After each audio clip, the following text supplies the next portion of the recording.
मैंने तो अपने बेटी से कमरा उधार लिया कि मुझे वीडियो कॉन्फ्रेंसिंग करना है, because I am expecting lot of girls in my house.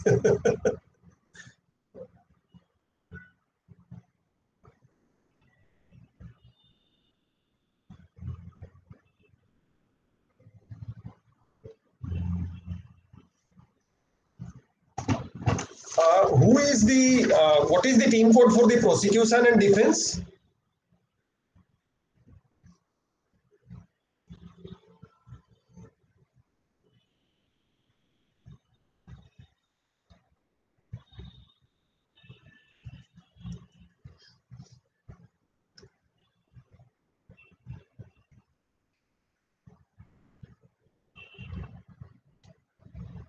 Team 535. Can anyone tell me what is the team code for prosecution and defense? Sir, Sir, yes. Sir, team 535 is for the defense. Okay, 535 is for the defense. Yes, sir. And 504 is for the prosecution, right? Yes, Your Lordship. Lubena Sutarwal ji, I request you to please log in with the team code and not with your name.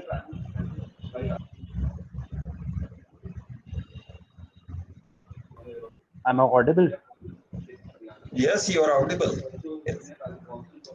Speaker 2, please ask your teammate to log in with her. Yes, sir. Yes, sir. I'll do so.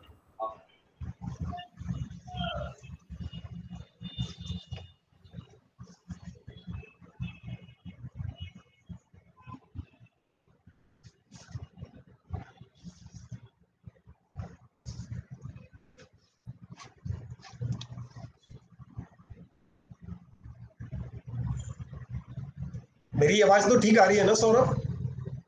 आइए sir, perfectly fine. Okay.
Team 504, where is your researcher? Your Lordship is joining in. He's having a difficulty. He'll be here in a minute. Okay, I think we can continue because Yes, Your Lordship. We can begin. Right. Yes, I sir. will request Courtmaster to continue. Good morning, everyone. So, I welcome both the judges and as well as the participants. I'll give a brief introduction about the judges. We have with us Mr. Saurabh Kansal. Sir is running a law firm under the name of P&S Associates. The law firm has its offices in Delhi, Bangalore, and Chandigarh. Sir graduated from Delhi University and then did his LLM from Delhi University. Sir has also done diploma in ADR from ILI. We welcome you, sir. Thank you. Thank you. We also have with us Mr. Rajesh Kumarji. Sir is in practice since 20 years. The main area of practice of Sir is criminal trial. Sir has represented CBI in many cases. Sir is also a panel counsel for South Delhi Municipal Corporation in the Delhi High Court. Sir has handled many cases of many big cases of India Today Group, Hindustan Times Group, and many others. Sir was also empaneled with the EDMC. So we welcome you, sir. Thank you very much. I also welcome all the participants. So team number 4504, you are for the prosecution. Okay. So before we start the session, I'll give a short note about the rules of the session. I hope that you have received the complete rules, but I'll read few rules for your benefit.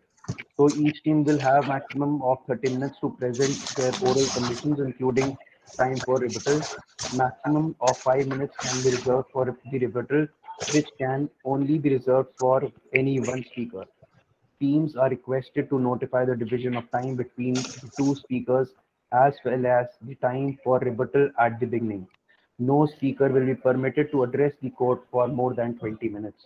Teams will be intimated on every 20 and 30 minutes. Judges at their discretion may extend oral arguments time up to a maximum of 10 minutes per team. Teams will strictly maintain anonymity during the complete session and also while referencing to any case laws using present now option. At the time when one participant is speaking, others are expected to keep their microphones on mute. So let us begin the session. My name is Anubhav Tyagi and I'll be the court master for the day. So team 504, please tell us the time division of per speaker. I'll be speaking of 14 minutes and speaker number 2 will be speaking for 14 minutes as well, and he'll be taking the rebuttal for 2 minutes.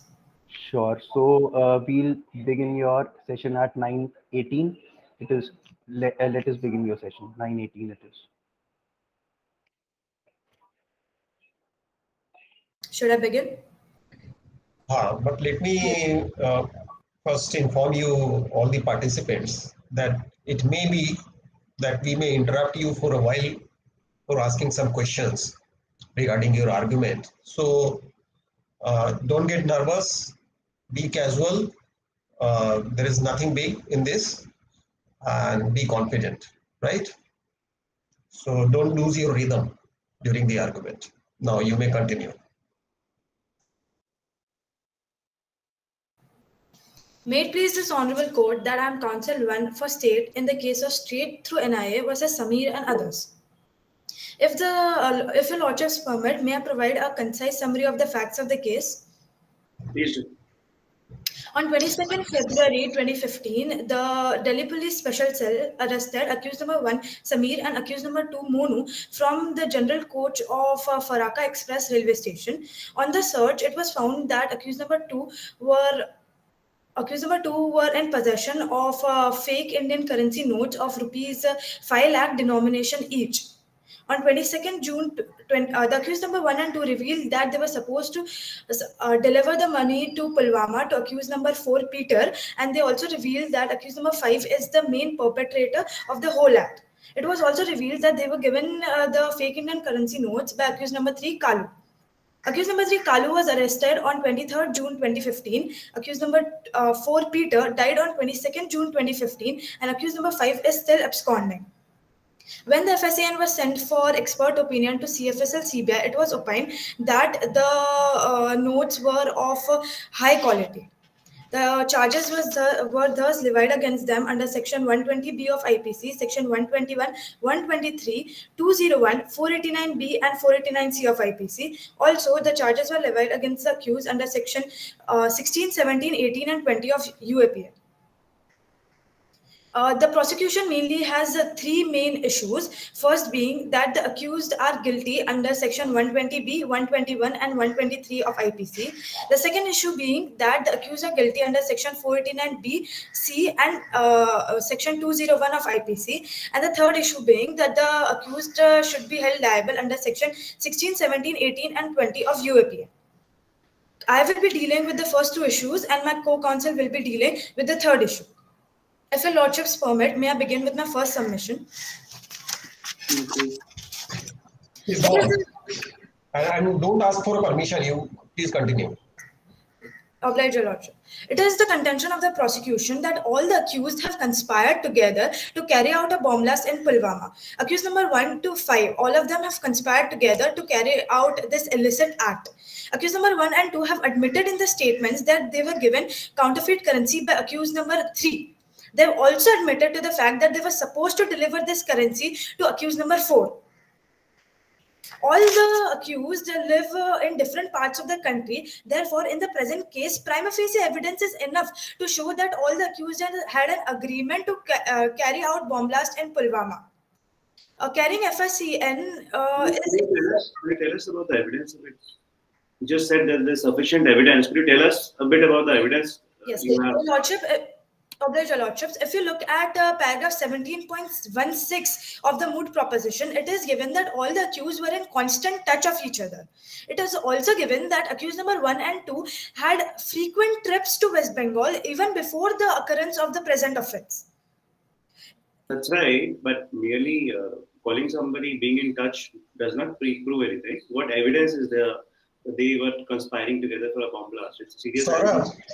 Saurabh, we may ask the questions later on. They will lose the rhythm if we disturb them in the in between. They are students, na? They are not professional lawyers. So let her complete, and then we will put a question up. Makes sense. Please proceed, Chancellor. Your Lordship, in Shivnarayan Lakshminarayan Joshi versus State of Maharashtra, the Supreme Court observed that it is manifest that a conspiracy is always hatched in secrecy and it is impossible to adduce direct evidence of the same. The offense can be proved largely from the inferences drawn from the acts or illegal omission committed by the conspirators in pursuance of a common design. In the present case, accused number 1 and 2 were clearly found in possession of the counterfeit currency, which they had no explanation whatsoever for. Also, if your lordships look at the case of Chandraprakash versus State of Rajasthan, the Supreme Court observed that circumstances before, during and after the occurrence have to be considered to decide about the complicity of the accused. In the present case, circumstances before the occurrence of the offense is that they were in constant contact of each other. The accused number 1 and 2 had been to West Bengal frequent number of times without a sufficient explanation. Also, circumstances during the evidence is that the accused were traveling in the general coach of a train and they were carrying a large sum of rupees 10 lakhs. That itself casts enough suspicion on accused. Another thing to note is that the accused, the FICN that was found with the accused, it was found in a secret cavity of their bags. This shows that the accused had enough intention to hide their money hide the counterfeit currency from the police machinery. Also, if your lordships look at the case of Yaqub Abdul Razak Menon versus the State of Maharashtra through CBI, the Supreme Court has observed that the agreement may be proved by necessary implication. It is not necessary that each member of the conspiracy must know all the details of the conspiracy. Accused number 3 has admitted in his statement that Sohail had called him and stated, "Dulan ki vidai ka waqt badalna hai." This states that he knew about the blast code of the present attack. In the present case, since there is enough evidence to show that the accused had an agreement, even though they do not need to know all the details of the act, it is enough to show that the accused were conspiring together for criminal conspiracy and should be liable under section 120B and 120B of the IPC. If your lordships permit, I would like to move on to my second submission that the accused need to be held liable under section 121 and 123 of the IPC. It is found that there is willful circulation of high quality FICN printed abroad and smuggled into India, as admitted by defense witness 3 Kalu, who is also the accused number 3 in a statement. He has stated that they used to receive money from Pakistan and Bangladesh with the intent to threaten the economic security and sovereignty of this country. The Supreme Court in the case of Amjad Mohammad Amir Kasab versus state has observed that the Terrorist Act and the act of waging a war against the government can overlap. In the present case, since the accused were caught carrying FICN, which they knew was going to be used to carry out a bomb blast in Pulwama, they had the knowledge. So it shows that the Terrorist Act and the act of waging a war against the government is overlapping in the present case. If your lordship may look at the mood proposition, the statement of accused number 2, he has stated that, for this, my first job was to figure out those people in the institution who can help me out in the successful conduction of project against the government. He has clearly admitted to the fact that they were working against the government. Hence, the project referred by Monu here is waging a war against the government, for which he found like-minded people in the other accused, who together hatched this elaborate plan to disrupt public tranquility and wage a war against the government. If your lordships may look at the case of High Court of Karnataka versus Sayyid Muniruddin Mullah on 17 December 2014, the Supreme Court observed that the organizing or joining an insurrection against the government of India is also a form of war. Insurrection, as defined in dictionaries and commonly used, connotes a violent uprising by a group directed against the government in power and the civil authorities. In the present case, it can clearly be said that the accused themselves have admitted that they were part of an insurrection against the government of India. If your lordships look at the case, of state of Maharashtra versus Mohammad Yaqub, it is clearly stated that even though the accused were not successful in carrying out their attack, just the preparation that they had is enough evidence that they were attempting to wage a war against the government of India. I would like to take this court's attention to the important case of Nazir Khan versus State of Delhi, where this honorable court held that any amount of violence, however insignificant, directed against the government of India will be high treason, and as soon as violence has any political object, the accused shall have the intention of waging war against the government of India. Therefore, planning a bomb attack on 15th August 2015 is directly against the sovereignty of India. Therefore, all the accused number 1, 2, and 3 need to be held liable again under Section 121 of the IPC. Section 123 of the IPC deals with concealment of the fact. With intent to facilitate design to wage war. The accused in the present case were in constant contact of each other, and they had done heavy planning to carry out the bomb attack, as seen in the CDR analysis as given in paragraph 17.16. So the accused could have any time informed the police about the existence of a design to wage war, but they did not, and themselves were conspirators. Since it has been proved that the accused need to be held guilty under Section 121 of the IPC, they conceal facts about the same and should also be convicted under Section 123 of the IPC. Further, I would like to move on to my third submission, that the accused should be held guilty under Section 489B and Section 489C of the IPC. Section 489B, among other things, states that whoever receives from any other person or otherwise traffics in any forged or counterfeit currency, note or banknote, knowing or having reason to believe the same to be forged or counterfeit, shall be punished with imprisonment for life or with imprisonment of either description of a term which may extend to 10 years. Accused number 1 and 2 have clearly admitted in the statements as DW1 and DW2 that they received counterfeit currency from accused number 3, Kalu. It can be inferred that both the accused Samir and Kalu would know the real nature of the money that they were carrying and would not just deliver it to Pulwama on the instructions of Kalu. The counterfeit currency was found in the secret cavity of their bag, which goes on to show that they had sufficient intent. They had the knowledge that they were carrying counterfeit currency. Accused number 1 in his statement has said that I was entrusted with the work of raising funds, sensitizing people against the malpractices of government towards particular group of society, and conducting skill development training program in order to empower villagers residing nearby. Here, it is pertinent to note that Sameer and Monu are residents of Madhya Pradesh. They were traveling all the way to Jammu and Kashmir. They have not given any reason as to why they were traveling all the way to Jammu and Kashmir, because that does not fall under the ambit of sensitizing villages nearby, as he has said in his own statements, which is contradicting.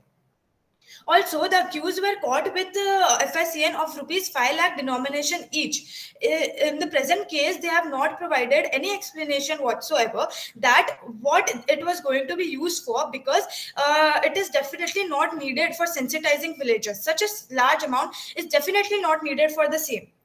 I would like to take this court's attention to the case of State versus Radheshyam and others, where the court held that the accused must have the knowledge or reason to believe that the notes were counterfeit or forged. This proof need not be necessarily by direct evidence.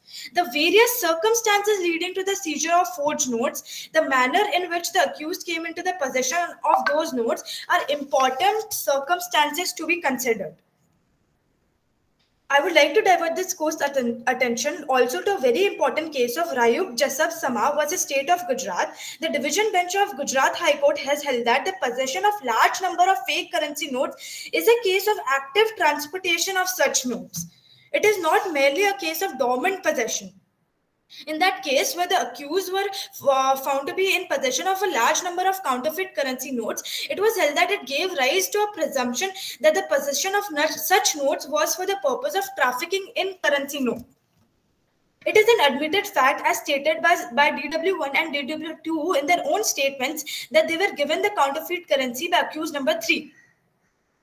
Who was in on the whole conspiracy and played a major role in trafficking in the counterfeit currency. Therefore, all the accused number 1, 2, and 3 need to be held guilty of Section 489B of the IPC.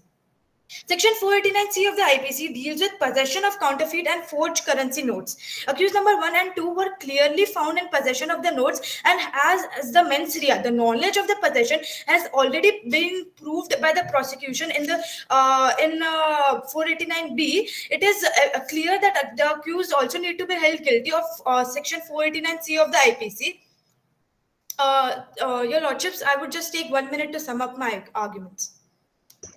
Please go on. Please go on. It is clear that the accused also need to be held guilty of 489C of the IPC. Same is the case for Kalu, since the accused have admitted to the fact that they were given the counterfeit currency by him. I will, if this honorable court may look at the case of Malik Saidul Sheikh and others, the honorable Bombay Sessions Court observed that the case of counterfeiting currency and trafficking in such currency did not be dealt with lightly, and the accused must be dealt with stringently. Therefore, the accused need to be held guilty under Section 489B and C of the IPC. I'll be moving on to my last submission, that the accused need to be held guilty under Section 201 of the IPC, as given in paragraph 17.28. Of the moot proposition. Accused number 3, Kalu, tried to destroy evidence to screen himself and the other accused from legal punishment. Accused number 1 and 2 were also seen to give false information. Therefore, they need to be held guilty under Section 201 of IPC. Therefore, summing up my entire argument, accused number 1, 2, and 3 need to be held guilty under Section 120B, 121, 123, 489B, C, and 201 of IPC. If your Lordships are pleased, my co-counsel will begin with his submissions. Go on, please. If it pleases the court, this is Speaker 2 for Team Code 502, and the council should be addressing the third issue, that is whether the accused persons are to be convicted under Section 16, 18, 17, and 20 of the UAPA. As my co-counsel earlier stated, that the two accused persons, namely Sameer and Monu, were caught in possession of the fake notes at Delhi, Old Delhi railway station, on the basis of a secret information obtained by the Delhi special cell of Delhi police. These two accused were very discreet and tried to hide these counterfeit notes in a hidden pocket of their bags, so that they would not be noticed or come to anyone's attention. Accused number 3 was the main. Accused number 3 was a main conspirator. Was the main conspirator along with these two, who actually provided these fake notes along with the bags to these two accused. the accused number 3, Kalu, had asked them to smuggle these fake notes from Malda to Jammu Kashmir, as these notes were to be used to plan an attack on army convoy on the 15th of August 2015. These accused persons were working in cohort and in a hierarchical manner, wherein accused number 5, Sohail, who remains absconding, would be in contact with the terrorist outfit who is suspected to be funding the entire operation, and would relay the message to others, such as accused number 3, 4, and 1 and 2.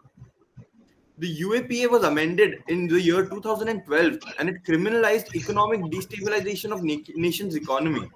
Section 15(1) was amended, keeping in view that the threat possessed by circulation of high-quality fake notes to destabilize the economic security of the nation.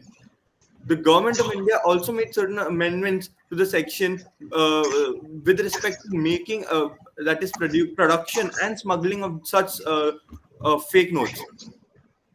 And the government of India also held that these any accused charged with the same offense, that is with respect to smuggling and circulation of the fake notes, would be liable to punishment laid down under Section 16 of the UAPA.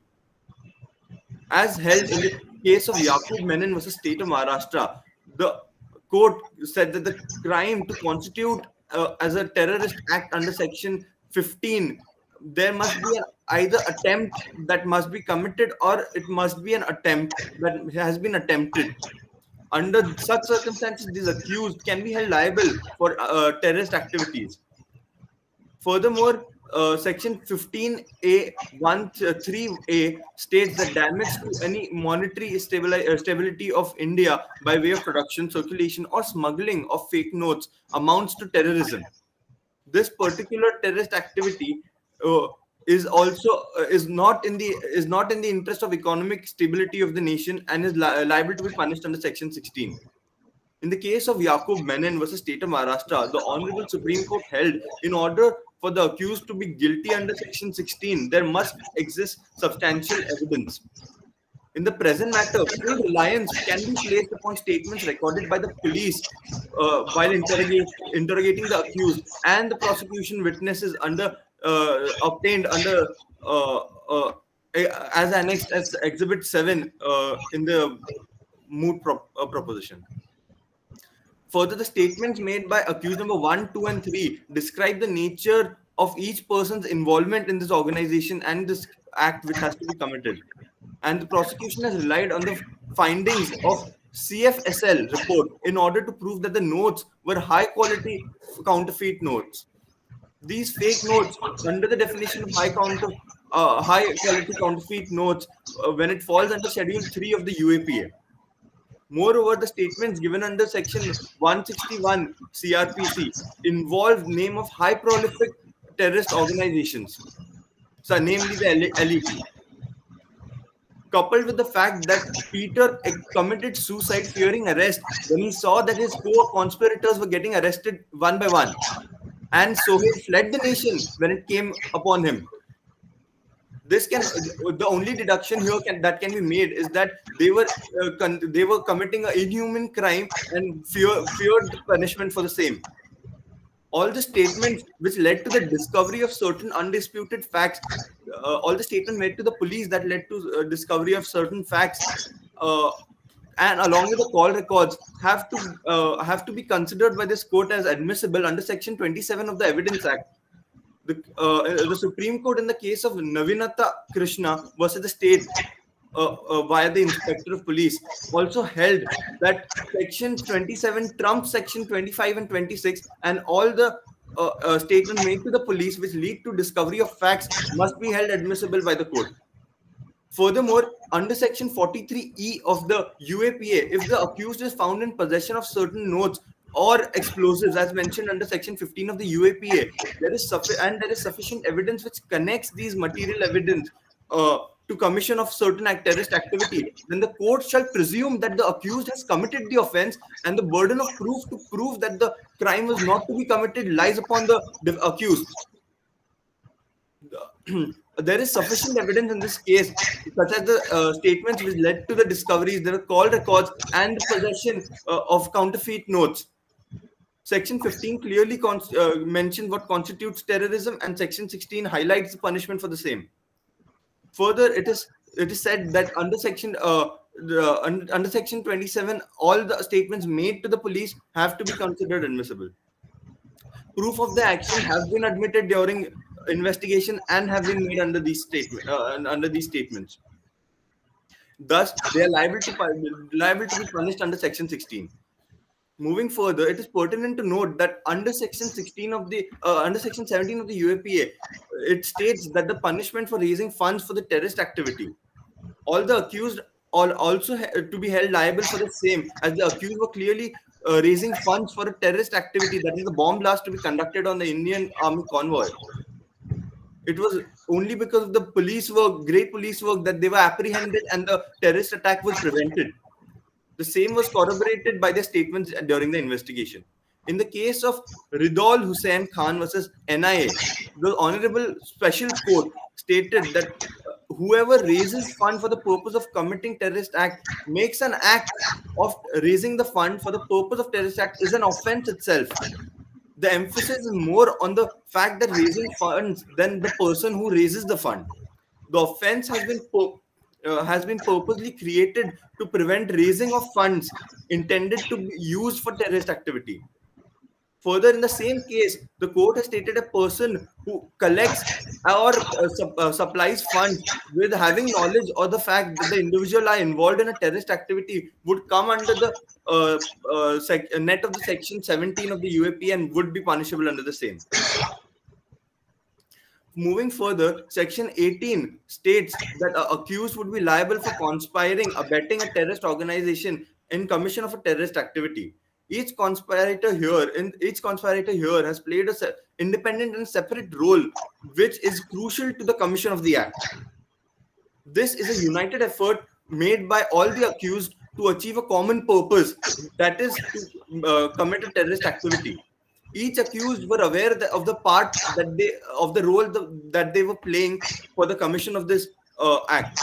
Honorable Supreme Court in the case of State of Maharashtra and others versus Somnath Thapa and others has held that to establish a charge of conspiracy, common knowledge about indulgence in an illegal or terrorist activity is necessary. In some cases, intent of unlawful use being made of goods or services may be inferred from the knowledge and the statements made by the accused. In such cases, smugglers, middlemen, retailers are privies to single conspiracy to smuggle and distribute contrabands. The smugglers know the middleman must sell to the retailers, and the retailers know that the middleman must buy from the importers. Thus, the conspirators on one end of the chain know that the unlawful business would not and could not be stopped by their buyers. Further, the ratio laid down in the same case states that proving conspiracy is difficult as there is no direct material available, there is no direct evidence available, because conspiracy is hatched in secrecy and therefore necessary precautions are often taken. Therefore, the Supreme Court has also said that from the material available, a prima facie inference must be taken which shows common mind of the accused to commit the certain act, and conspiracy must be inferred. As in the case of Shiv Narayan Lakshmi Narayan Joshi and others versus the State of Maharashtra, the Supreme Court observed that it is manifest that conspiracy is hatched in secrecy and it is impossible to find the evidence of same directly. The offense can largely be proved from the inferences drawn from the acts committed of the accused and the statements made to the police, which has led to the discovery of further facts. The Honorable Supreme Court, in the case of Chandra Prakash versus State of Rajasthan, reiterated the above position and stated that there cannot be direct evidence that could prove conspiracy in every case. Therefore, circumstances and circumstantial evidence must be taken into account for drawing inference with respect to conspiracy. Further, moving further, Section 20 states that the punishment for being a part or member of a terrorist organization. In here, all the accused were part of a terrorist organization, which was the front for which was made by showing that they were working for upliftment of oppressed class. This was merely a front for a terrorist organization which was committing terrorist activity from Malda and Jammu Kashmir and elsewhere in India. furthermore, moving further,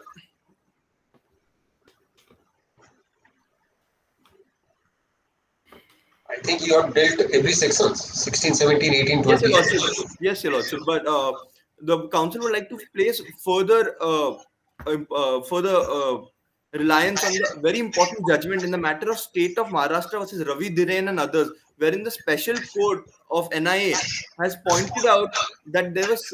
Let me point out for you the court that there was similar factual scenario wherein accused were apprehended and caught in possession of counterfeit notes while traveling from Malda to Delhi, and they were tried before the special court of NIA Delhi. The court, the honorable court, has found these persons guilty of every charge, every offence charged under the sections of UAPA. The court has also referred to the evidence which is almost similar to the evidence available in this particular matter. You mean to say that the court observed that the accused are guilty even when the accused are denying that they were not aware of the FICN? That the notes being the FICN? Indeed, Your Lordship, the accused may go on a limb and deny the knowledge of same, but any common man would easily, even by visiting the bag, would find out. I'm only asking about the judgment that you have quoted.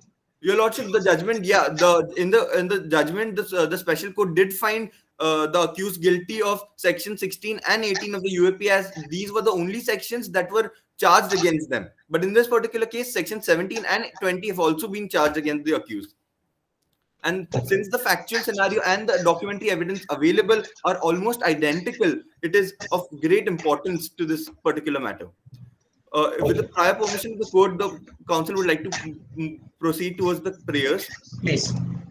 In the light of the arguments advanced, facts stated, and authorities cited, this honorable special court may be pleased to convict accused number 1, 2, and 3 for the offences punishable under section 120B, 489B, 489C, 121 to 123, and 201 of the Indian Penal Code, and sections 16, 17, 18, and 20 of the Unlawful Activities Prevention Act. Any other order or orders passed by this honorable court may be deemed fit and proper. Thank you. So I think this is now the turn for the defense, isn't it? Master, please. If the judges have some questions to ask from the... So I have a few clarifications I wanted to ask them. Counsel, tell me, you have built up your argument of terrorism only on the phone calls and some visits. So it's a free country.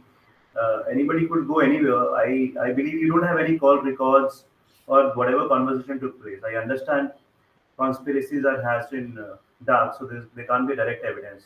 But give us any indirect evidence to link them to the terrorist activity. Do you have any even indirect evidence to link them to terrorist activity? Activity has not happened. Your Lordship, the fact that they've admitted to this during the investigation and these statements being admissible under section 27 is one of the evidences. May I interrupt, please? Yes, Your Lordship. Please. Saurabh, when we are asking questions, the defense would be preparing their defense accordingly. So I understand that. I didn't want to empower the defense, but I have something else in my mind. So basically, if they would not have prepared on that line, they will now prepare. So they will score points on our questions. Let us put our questions at the end of it then. Yes. Defense may proceed then. Before I begin, I just want to clarify if I am clearly audible and visible. Yes. May it please the court, this is counsel number 1. On behalf of the respondent in the present case of State versus Sameer and others, before this Honorable House Court of Patiala, the counsel seeks permission to collectively address to the bench as your lordships. Please. May the counsel proceed, your lordships. Please, go on. Your lordships is the don't ask for the permission. You continue with your argument. You may let us know the time that would be taken by each speaker.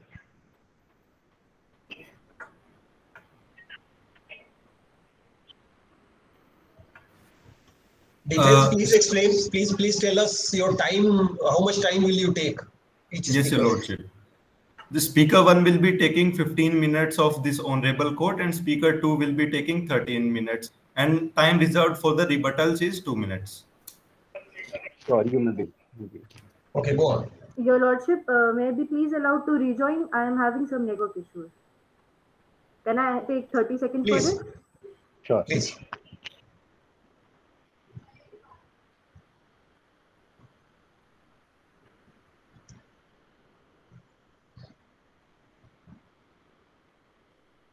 हमारे सवाल से ना they will become aware of the defense. I have that in mind. So I had several questions, but I wanted to put that at the end. Let them hear first.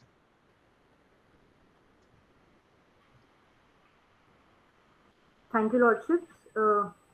The Council now humbly seeks permission to commence with arguments raised in issue number 1, that is whether the respondents have committed the alleged offence under section 120A of Indian Penal Code and are liable to be punished under section 120B of Indian Penal Code or not. Please. Your Lordship, the Council would move forward with the argument for issue number 1 based on 2 links. Firstly, they had no knowledge about what they were carrying in bags, therefore there was no meeting of minds. Secondly, merely being associated with any terrorist organization and not having knowledge about their whereabouts is not a crime.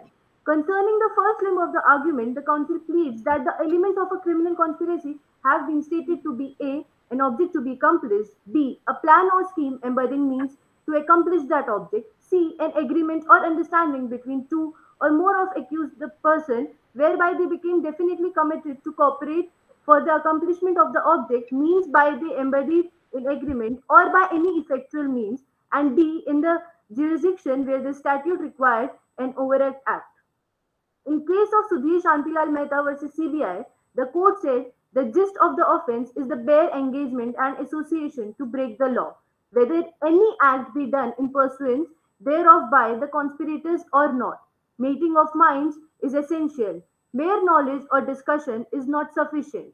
In the present case too, there are not enough evidence to incriminate the respondents' involvement in the criminal conspiracy. No meeting of minds of the respondents has been established by the state. They may have mere knowledge about the conspiracy, but that is not enough to establish that the accused had the intention and agreed to do an illegal act. The respondents had simply entertained the wishes of Peter and Sohail to traffic the bags to Pulwama, which is not sufficient enough to establish. Wait. Are you admitting this fact that they carry out the orders of Peter and Sohail? It was just done on their wish. For God's sake, Don't don't admit. You have just helped the prosecution. You have connected. There is no evidence, but you have connected these two guys, Samir and Monu, with the Peter and Sohail by this admission. Be careful. Please go on. Thank you, Lordship.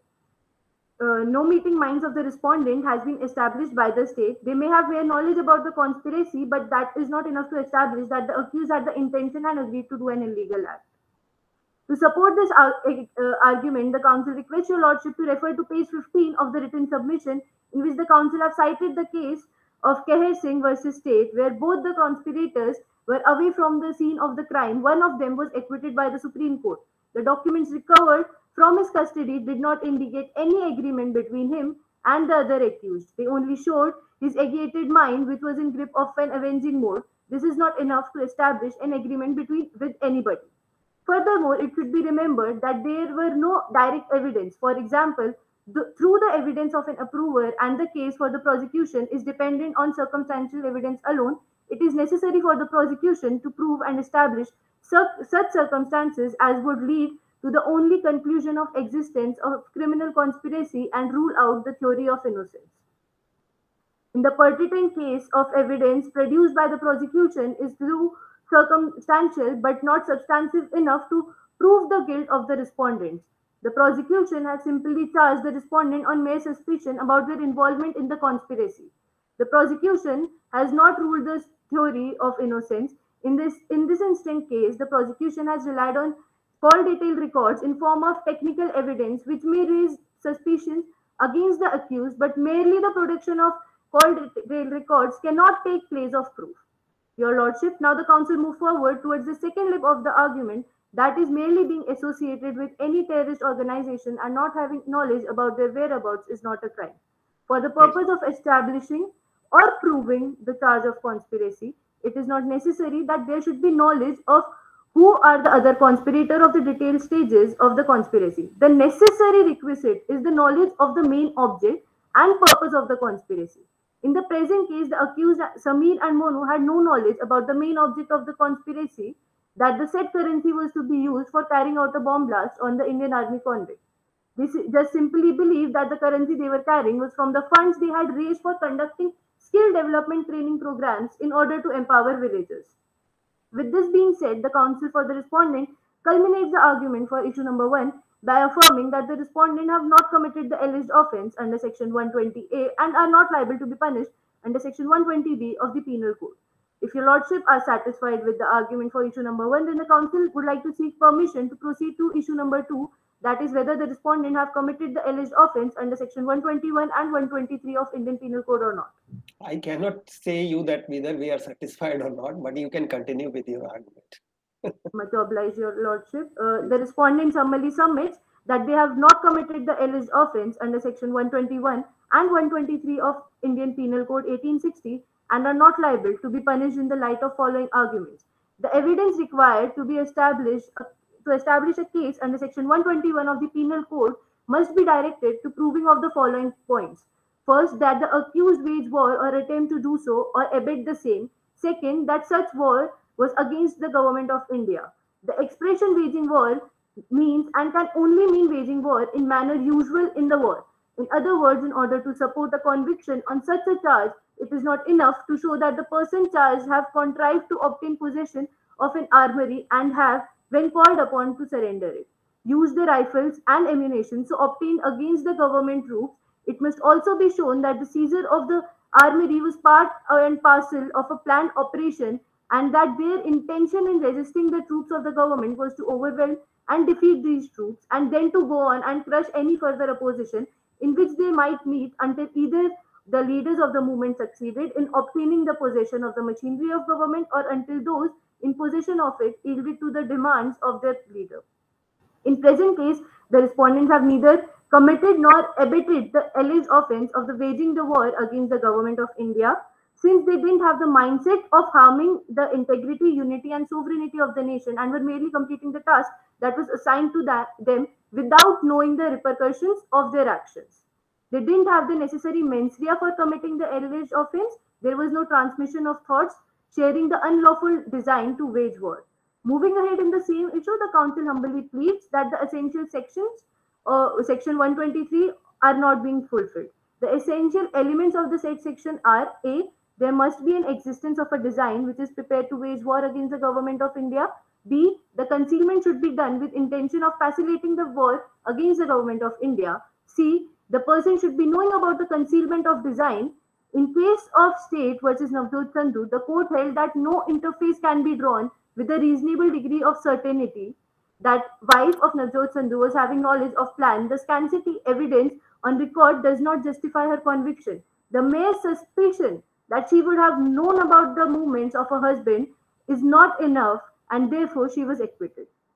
In State versus Muhammad Afzal, S.A.R. Gilani gave false statement about his relation with Afzal and Shaukat, but the court held that his statement could be out of fear and it may create a suspicion over him, but that is not enough as evidence to state that Gilani knew about the plan and was involved in it. Therefore, he was acquitted of the charges. Also, in the case of Rehmana Yusuf Farooqi versus State, the court held that neither the phone calls or the bank account are enough evidence to prove that she knew about the terrorist attack and was concealing about the same. Similarly, in the case at hand, even if the respondents were talking to each other on phone and gave statements out of fear, it is not enough to prove that they were involved in waging war. The basic need for waging is meeting of minds, but none of the statements or evidence prove that the accused were aware about their terrorist intentions. The respondent culminates the argument for issue number 2 by affirming that the respondents have not committed the alleged offence under section 121 and 123 of the Penal Code and are not punishable for the same. You are still arguing 121 and 123, isn't it? You just did the argument for 121 or 123. Lordship, before I did the argument for 120A and 120B, and now I did it for 121 and 123. Now you again want to argue 121 and 123? No, Lordship, I just ended it. Okay. And now my third issue is whether the respondents have committed the alleged offence under sections 489B and 489C of Indian Penal Code or not. Great. Go on. The respondents most respectfully submit that they have not committed the offence under section 489B and 489C of the Indian Penal Code 1860 and therefore are not liable to be punished under the same in the light of following arguments. The essential of section 489B are A. Selling, buying or receiving from any person or otherwise trafficking currency notes or banknote. B. Any forged currency or banknote. C. Knowing or having the reason to believe that such note was forged or counterfeit. The ingredient of an offence punishable under section 489C of the Indian Penal Code are as follows. A. Note in question is currency note or banknote. B. Such note was forged or counterfeited. C. The accused was in possession of the currency note or banknote. D. The accused intended to use the same as genuine. E. The accused knew or had a reason to believe the note to be forged. The mens rea of offences under section 489B and 489C is knowing or having a reason to believe the currency notes or banknotes to be forged or counterfeit. Without the aforementioned mens rea, selling, buying or receiving from another person or otherwise trafficking in or using as genuine, forged or counterfeit currency notes or banknotes is not enough to constitute offence under section 489B of the Indian Penal Code.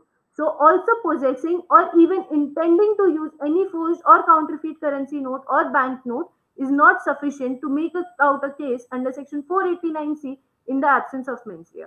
It could also be taken from the case of Manirul Maulavi Mustafa and others versus State of Maharashtra.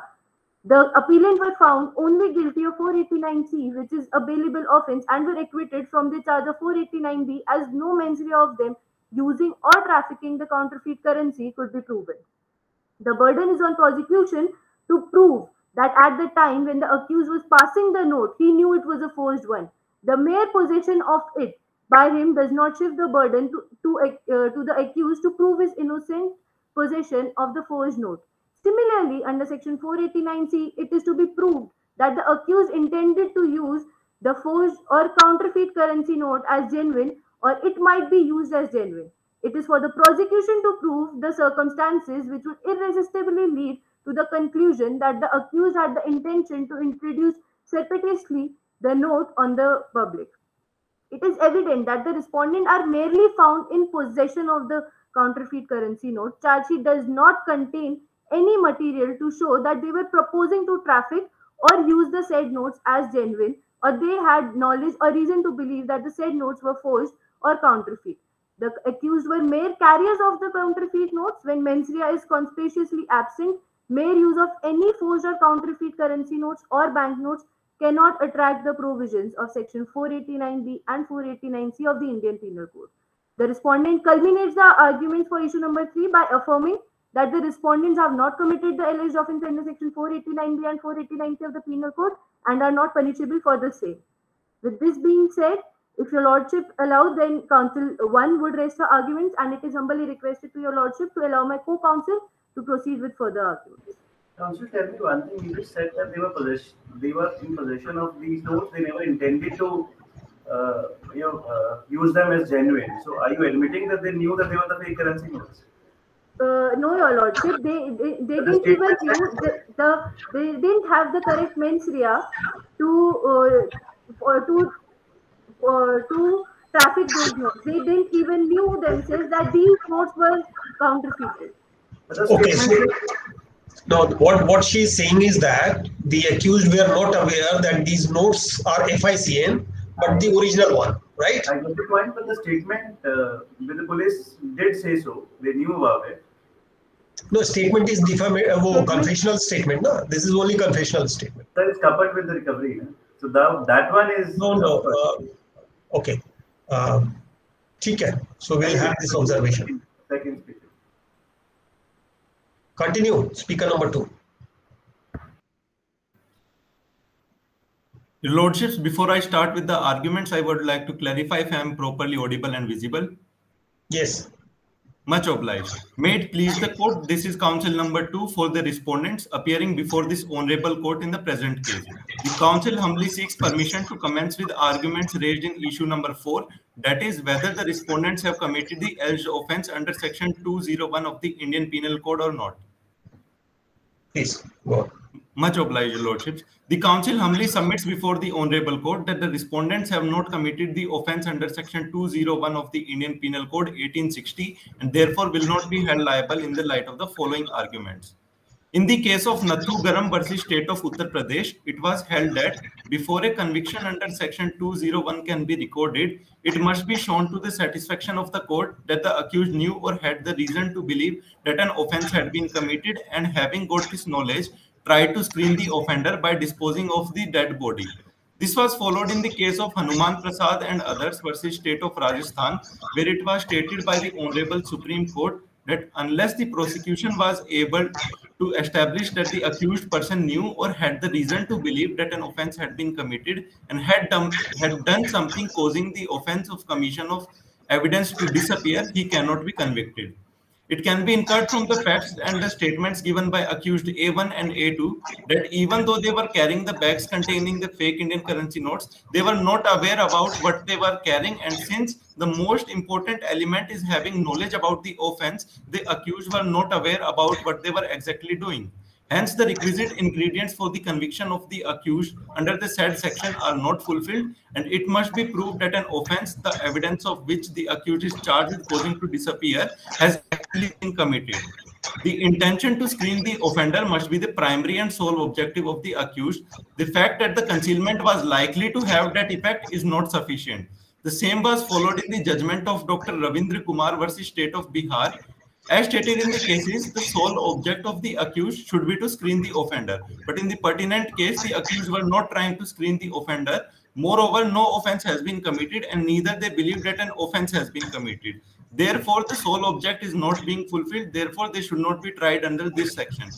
The facts clearly imply that the respondents were not aware about the repercussions of their actions. Hence, they should not be guilty under the said section. Mere suspicion is not sufficient. It must be proved that the accused knew or had the reason to believe the offence had been committed, and yet he caused the evidence to disappear. Therefore, charge under section 201 of the Indian Penal Code can only be established if there are sufficient evidences. In the light of the aforementioned arguments made and authorities cited, the respondents humbly submit before the Honorable Court that they have not committed the alleged offence under section 201 and are not liable to be punished. Now, the counsel would seek permission to move to the issue number 5, that is whether the respondents have committed the alleged offences under section 16, 17, 18 and 20 of the Unlawful Activities Prevention Act or not. Yes, please, go on. Much obliged, Your Lordship. The counsel humbly submits before the Honorable Court that the respondents have not committed the offence under section 16 of the Unlawful Activities Prevention Act and therefore will not be held liable in the light of the following arguments. One of the essentials of terrorist acts under section 15 of the UAPA is the presence of necessary mens rea to threaten the unity, integrity, security or sovereignty of the India and or to strike terror in the citizens of India. In the pertinent case, the respondents did not have any intent or the mindset to create the necessary intent to threaten and cause any harm to the country in any way. Even if it can be proved that respondents took part in a series of steps of the conspiracy, they cannot be held guilty due to the absence of necessary mens rea required to commit such acts. It is not prima facie proof that they have committed a terrorist act and hence they should be acquitted. Even so, if the court is not satisfied with the arguments of the parties, they should be released on bail under section 43D subclause 5 till the time investigation is completed and the court is ready to deliver a judgment. Even though the prosecution has disclosed grave suspicion against the applicant about his provable involvement in the alleged offence, but this will not itself take place of the prima facie case as defined by the various decisions of the Honorable Upper Courts in the case of Ram Govind Upadhyay versus Sudarshan Singh and others, and Kalyan Chandra Sarkar versus Rajesh Ranjan. It can be inferred from above that if prima facie is not proved, then the accused can be granted bail, since in the present case the two were leading The others accused A4 and A4. Sorry to interrupt you. Let us not argue on the bail. We are about to conviction or acquittal. So let us focus the argument on the conviction or acquittal. This is a final argument, not a bail argument, right? Much obliged, Your Lordship. So don't argue on bail. You'll be wasting your time. Much obliged. The council humbly pleads before the Honorable Court that the respondents have not committed the offence under Section 17 of the UAP and therefore will not be held guilty. In the present case, the respondents are neither involved in the raising or attempting to raise any funds for any individual or terrorist group, nor did they have the knowledge that the bags of fake Indian currency notes which they were carrying were counterfeit and they were going to be used for committing a terrorist act. The facts and the statements of the accused, even though wrongly recorded, established that the respondents were not aware about the relationship of the fake Indian currency notes and the attack which was planned to be executed on 15th August. Therefore, they could not be accused for raising funds about which they were completely unaware of. Now, the council humbly submits before the Honorable Court that the respondents have not committed the offence under Section 18 of the UAP and therefore will not be held liable in the light of the following arguments. In the case of State of Maharashtra versus Mirza Himayat Inayat Beg, the court observed that upon consideration of the evidence and the circumstances available on record in their entirety, we find that this is a case in which circumstances forming links insofar as offences relating to commission of terrorist acts by entering into conspiracy with other accused and connected offences are concerned have not been conclusively established in as much as there are missing links in between. In a case like the present case, based upon circumstantial evidence, it is necessary for the prosecution to prove all the relevant circumstances conclusively and in such a manner that when these circumstances are taken together, they must point towards nothing but guilt of the accused. As discussed earlier, that is not the case here as regards the offence relating to commission of the terrorist acts and other connected offences. The accused therefore deserve to be acquitted of the alleged offences. This is evident from the facts that the accused are not a part of the conspiracy as they had no mens rea to hurt the sovereignty and integrity of the nation. The respondents did not play any role in the conspiring as they didn't even know what they were carrying in the bags. Moreover, may I interrupt you? I'm sorry because you are the last speaker and nobody is taking cue from you. Yes, so you are repeatedly arguing that there was absence of mens rea on behalf of all the accused or on behalf of Samir or Monu? Even Kalu was not aware. Even Kalu was not aware what was the content in the bag. Do you mean to say that? Your Lordships, the council is pleading that the mens rea is absent on the part of Samir and Monu on the part that they were carrying the fake Indian currency notes. Hence, they deserve to be acquitted. And what about Kalu? What is your stand on Kalu? Yes, Your Lordship. Kalu also did not have. Was he aware of the content of the bag or not? Has he anything to do with this bag? Your Lordships, the council submits that he didn't have the knowledge. He only received the funds from Sohail. So you admit that he has received the funds from Sohail. Are you admitting this? Sir, he received the bags from Sohail. He also didn't know about the content. Okay. I don't want to interrupt you more, but be careful. Try to understand the case of the prosecution. Much obliged. They are relying on the disclosure statements. This case is mainly on the basis of disclosures by the accused. Now, the moment you say that he received a bag from Sohail or anybody else, you are connecting the chain where the prosecution is already in a wrong footing. Why are you admitting? In a defense, criminal defense, be careful never to admit anything. This is not a civil case that you have to admit or deny anything compulsorily. It is the prosecution case. Let them prove it. Why are you admitting in your argument that I have received the bag from the Sohail and then subsequently, I don't know what is your story. Now continue. Be careful. Take care. Your companion speaker also admitted one thing, isn't it? Much obliged, Your Lordship. We will take care of that. Please. Moreover, no charge sheet was filed under 90 days of the arrest of the accused, nor any application of time extension was filed by the prosecution in the present case. Hence, the respondents humbly submit before the Honorable Court that they have not committed the alleged offence under section of the Unlawful Activities Prevention Act and are not liable to be punished. Moving on, the council humbly pleads before the Honorable Court that the respondents have not committed the offence under section 20 and therefore will not be held liable. In the case of State of Kerala versus Ranif, the court hold that PFI was not banned, the accused could not be penalized for belonging to it. The court further observed that even if they were to presume that PFI is an illegal organization, they were yet to consider whether all members of the organization can automatically be held to be guilty. In the case of Arup Bhuyan versus State of Assam, the Honorable Supreme Court observed that mere membership of a banned organization will not make a person a criminal unless he resorts to violence or incites people. Sorry to interrupt you. What do you say that the people accused herein are the members of PFI? Did you say that? No, sir. It was the facts of the state that was cited. You are citing a case. You are citing a case. Okay. Yes, Your Lordship. That is the State of Kerala versus Ranif. Okay. Go on. In the case of Arup Bhuyan versus State of Assam, the Honorable Supreme Court observed that mere membership of a banned organization will not make a person a criminal unless he resorts to violence or incites people to violence or creates public disorder by violence or incitement to violence. The US Supreme Court decision in Elf Brandt versus Russell has rejected the doctrine of guilt by association. Justice Douglas of the US Supreme Court, speaking for the majority, observed, those who join an organization but do not share its unlawful purpose or do not participate in its unlawful activities surely pose no threat either as citizens or as public employees. A law which applies to membership without the specific intent to further the illegal aims of the organization infringes unnecessary on protected freedoms. It rests on the doctrine of guilt by association, which has no place here.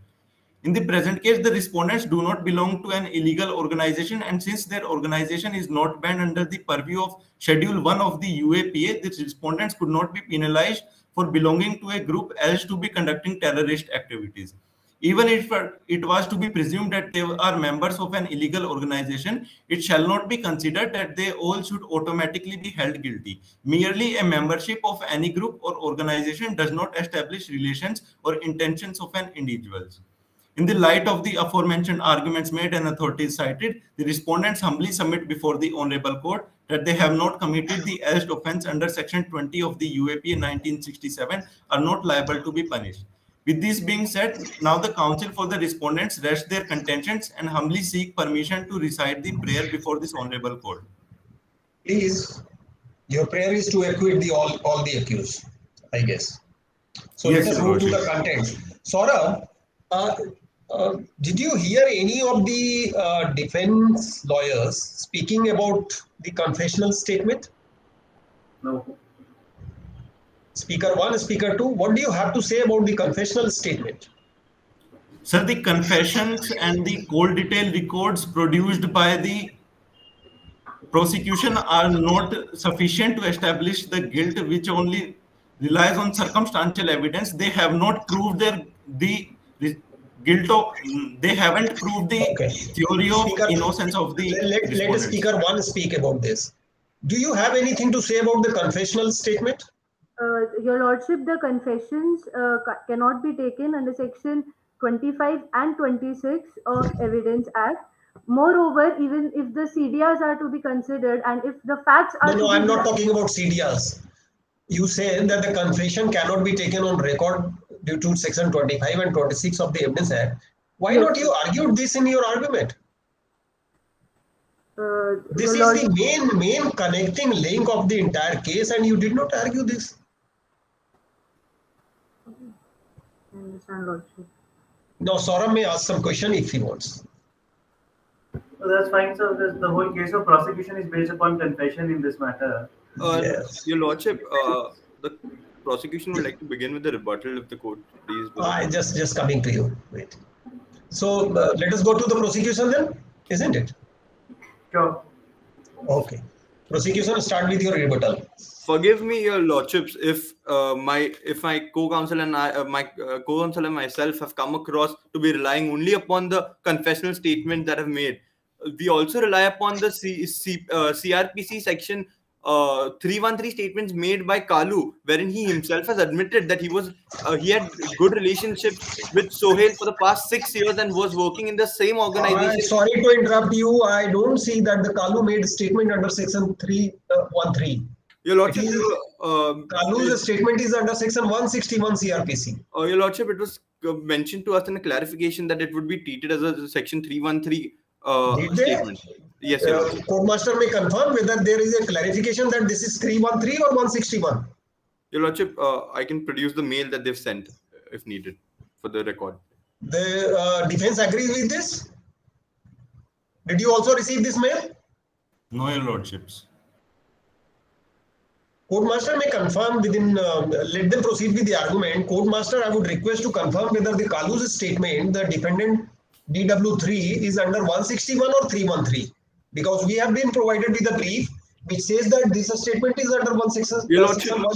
Your Lordship, we were of this. We had the same issue. We had the same confusion. Therefore, we sought a clarification. We were told via email that this would be treated as a 313 statement. Then it is not a confessional statement. I would like request Court Master to confirm this. Please go on. Further, Your Lordship, the council placed reliance on the CDRs, wherein there were contact made by accused number 1 and 2 with Kalu, and Kalu had made contacts with Sohail and Peter. Kalu was in contact with Sohail for the past 6 years and was working in the very same organization, and it would be and he also knew the blast codes as mentioned in the section 313 statement given by him. It would be very silly of any person to not know that they were carrying counterfeit notes or carrying out a terrorist planning and conspiring for a terrorist activity when they knew what the blast code was and tried to calm Sohail down when government tried to disrupt their plans of committing terrorist acts. Mr. Counsel. Yes, Lord. Do you mean to say that even DW1 and DW2, Samir and Monu's statement is also under section 313? Your Lordship, you please tell me the truth, whether you have got clarification about only Kalu or Samir as well as Monu. All the defense witnesses are supposed to be treated as 313. No, not supposed to, because it should. Yes, Court Master, please. We have clarified from the organizing committee, it is 313. It has to be considered as 313. All the accused statement or only the Kalu? All the accused. All the accused. That cannot be possible, Mr. Court Master, because in your charge sheet, before filing the charge sheet, you said that he confessed during the course of investigation. There is a statement in the charge sheet which says that they confessed in this statement. So I think, chalo theek hai, we'll accordingly give marks to the participant. But since Court Master has clarified, let us consider this as 313.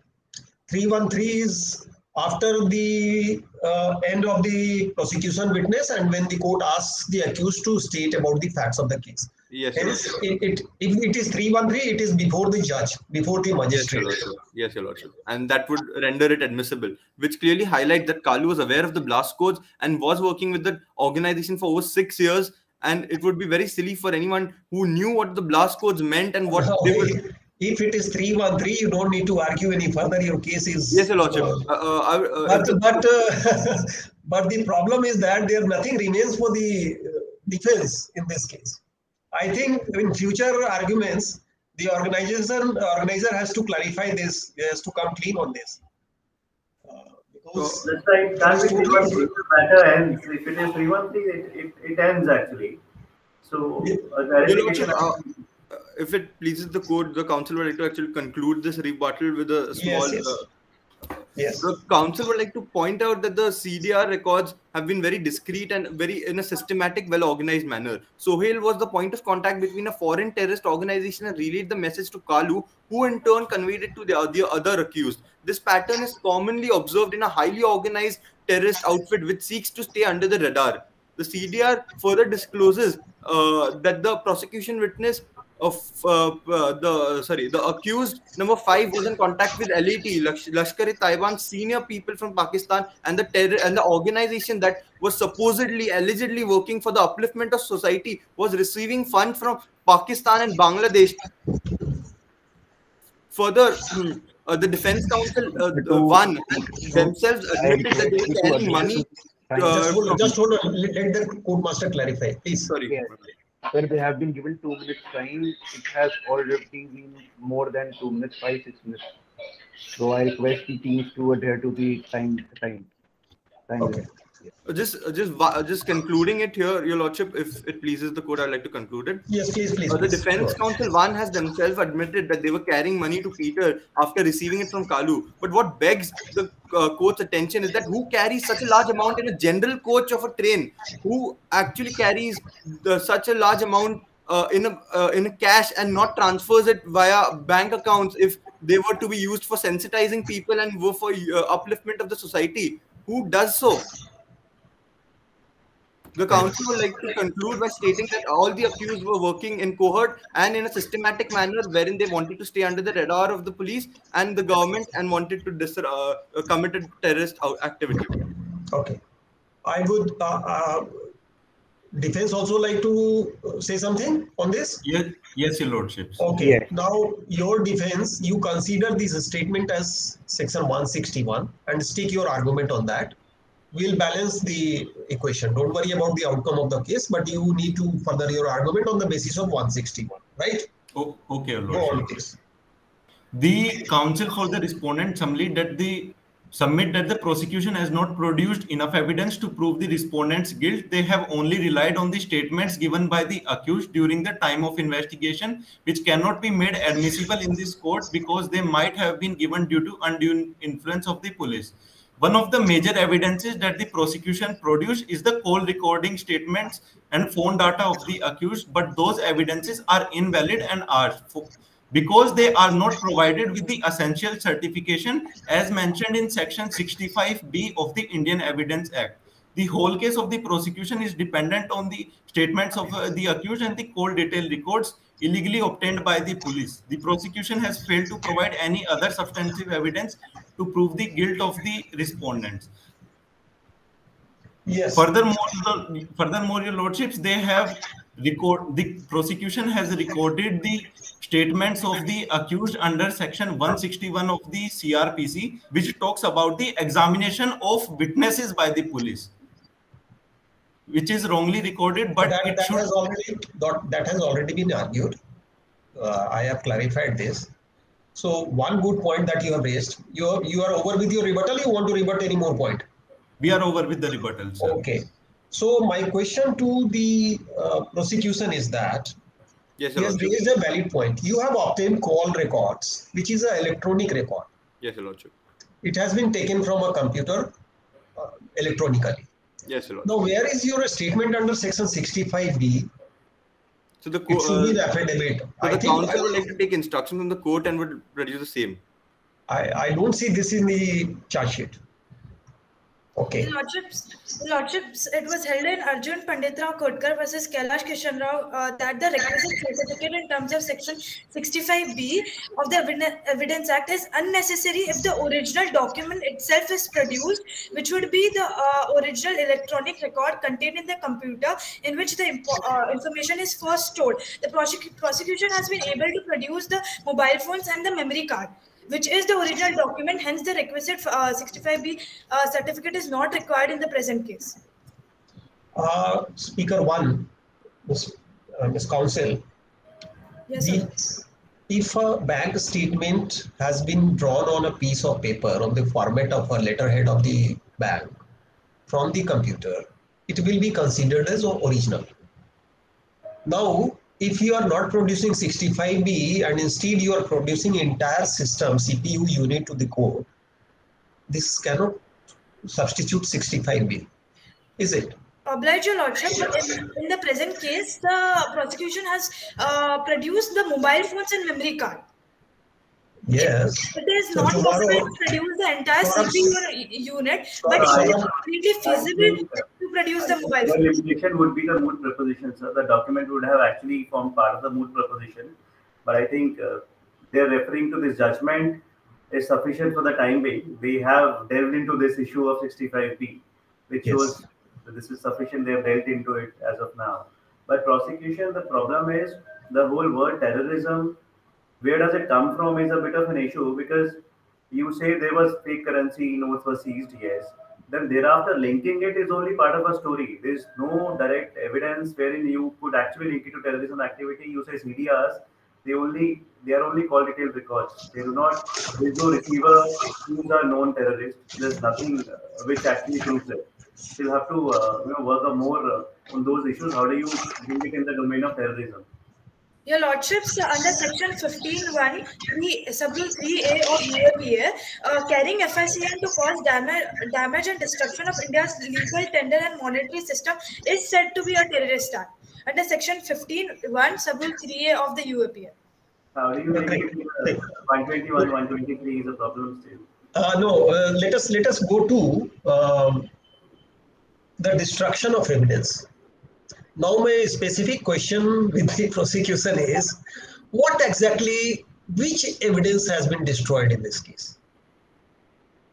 Your Lordships, when the police was searching the house of accused number 5, Sohail, it is said that the accused number 3, Kalu, had destroyed evidence prior. Who said that? Your Lordship, it is the prosecution story that the accused number 3 had destroyed evidence. Also, Your Lordship, the accused have been seen to give false information, which also renders them liable under Section 201 of IPC. Your whole entire case is based on confession, on the information of the accused, and yet you are saying he is giving false information. That means your case is false. No, Your Lordships, our entire case is not based on confessions. It is based under the statements under Section 313 of CRPC. And 313 is the statement of the accused, na? Yes, Your Lordship. So your entire case is based on the statement of accused, and yet you say that the accused are telling lies. That means your case falls apart. No, Your Lordship, it is our contentions that the statements that are contradicting, that the accused are themselves contradicting, are the ones that they are giving false information about. Can you give any instance of contradiction? Can you read from the record? Yes, Your Lordship, in this. Okay. Yeah, please go ahead. Sorry. Your Lordships, in the statements, DW1 and DW2 have stated that they were working for the betterment of oppressed class of society. They have stated that they were working to sensitize villages nearby, but I don't see them sensitizing villages nearby. Why do they need such a large amount for sensitizing villages, that too in Jammu and Kashmir? They are contradicting their own statements. Madam, they clearly said, Samir and Monu clearly said that they were carrying this money to hand over to Peter, who was supposed to carry a bomb blast in Pulwama. And this is your case. He has admitted. And your entire evidence is there. So he is not contradicting. There is some third person who is saying that, public witness is saying that he was, into some kind of social upliftment program and all. DW1 and DW2 themselves are saying that they were supposed to facilitate this money to the Peter, who was supposed to conduct a bomb blast. This is your entire case. He has admitted. Where is the destruction? I don't find Section 123 is valid here. But yes, considering Section 313, your case is good. And Section 161, if the statement is under Section 161, the defense gets this. Any other thing, Saurabh? Not by me. Your Lordship, even if the statements were to be under 161, and the statement made to the police were to be in confessional in nature, under Section 27, since they've disclosed certain facts which are prior not known to the police, such as say the name of Kalu, accused number 3, and which led to further discovery of Peter and Sohail, these have to be deemed to be admissible because as held in the case law that I cited, Narayana Krishnamurthy, the Supreme Court has held that Section 27 trumps Section 25 and 26. Right. Now tell me, I am disclosing that I was in conspiracy with Peter and Sohail. And subsequent to this, we bought a gun and we hid this gun to this place.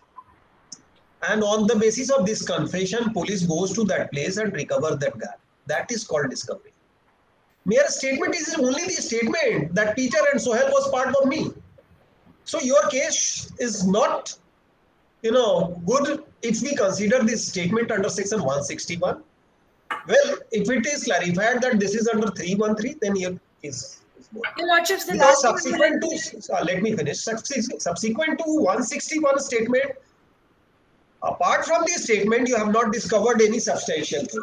Subsequent to that, please. Your Lordships, the last thing I would like to point out is Section 106 of the Evidence Act, wherein the burden of proof shifts to the accused to prove prove the fact which was especially within their knowledge. The defense has failed miserably to prove why they were in possession of the FSCN worth rupees 10 lakhs. Strange man. He tells you everything. Your entire case is based on his statement. He tells you that I took this FICN from Kalu, who instead got this FICN from Sohail, and then I am supposed to go to Peter, and I am going to Peter is going to conduct a bomb blast. What more you want? He has told you everything. What has he suppressed? Nothing. Your Lordships, I'm talking about the prosecution story, defense story, where they said that they were carrying those FSCN for the organization. I'm just stating that under Section 106, they have to specify why they were carrying the FSCN because it was specifically within their knowledge. 106, I'm sticking myself to 106. Your 106 is not attracted because he has already confessed everything. So he has complied with 106. Also, now, anyone wants to say anything? If I may bring it to the court's attention, the clarification actually given to us about 2 weeks ago. The prosecution is not going to leave us. I request that we are short of time. It was an amazing session. If team 535, any questions are there or you want to clarify on anything? No, this was, I think we had 20 minutes and we utilized that in between. We have evaluated the contestants. They have been wonderful. They are sticking to their case and they have been arguing very well. Brilliant. So let us conclude this session. Just one point, if I may bring to the court's attention. So, Your Lordship, the clarification with respect to 313 and 161 statements were given by the host, by the organizing committee about 2 weeks ago. So that's fine. I would just like to bring that to you. We are taking your fact. You're right. I'm not telling you that you're speaking any lie or something. Okay. It has been a pleasure to argue before this honorable court. We may see. Thank you very much. Thank you very much. Thank you. Let us close this. The host has frozen. Court master, let us finish this. Yes, sir. So I request the judges to email us the mark sheet, whatever marks the judges have given to us. The judges are requested to sign the mark sheet and scan and send us on the official email ID. I'll share the official email ID with the judges on the WhatsApp. Please. Thank you. Thank you very much. It was a wonderful session. Thank you. All the best to all the participants. Thank you so much, everyone. Thank you all. Thank you, everyone. All the best. Thank you. Thank you, sir.